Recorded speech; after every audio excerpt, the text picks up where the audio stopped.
quick room tour tayo here at the Velvy Manila Alabang kahit walang nag-request. Sa mga magtatanong guys, ang binook namin room is yung King Deluxe room. So ang bungad guys, dito sa kabilang side is itong malaking cabinet.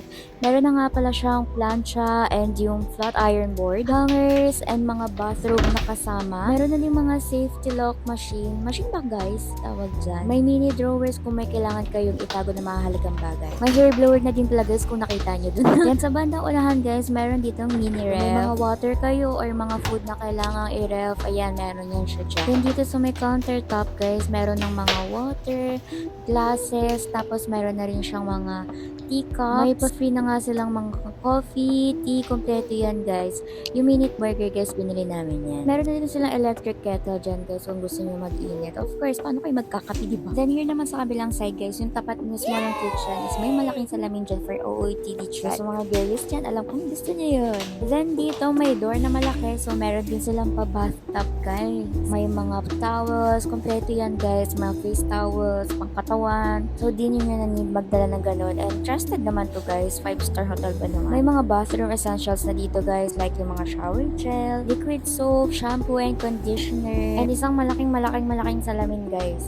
Then sa kabilang side, meron din siya yung parang maliit na mirror, pero parang siyang magnifying glass. Panga silang ganito guys, na pa-vanity kit, sanitary bag, ang ganda, ang syala. Then iikot lang tayo saglit guys, and andyan naman yung mga toilet, tissues, social ang mga bidet dito guys, dipindot. And here yung shower room nila guys. And of course, may heater yan guys. Sobrang worth it talaga ng binayad nyo dito, CR pa lang.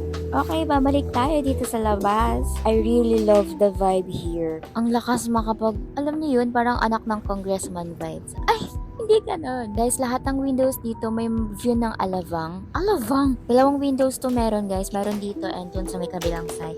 Syempre yan, may mga pa-TV, may pa-vanity table and mirror pa nga sila guys. Ang hinanap ko lang talaga dito guys na medyo wala. Is yung pa-white na ipailaw nila guys. Walang main light dito guys o hindi ko lang nakita. Lahat ng lampshade nila is color warm. Kaya medyo manilaw-nilaw yung skin natin dito. Pero ito yung isang window guys and ang ganda ng view dito kasi kitang-kita mo yung parang pinaka-main road. Hindi ko alam yung kabilang building kung anong meron dyan. Pero ayan siya. Okay, moving forward.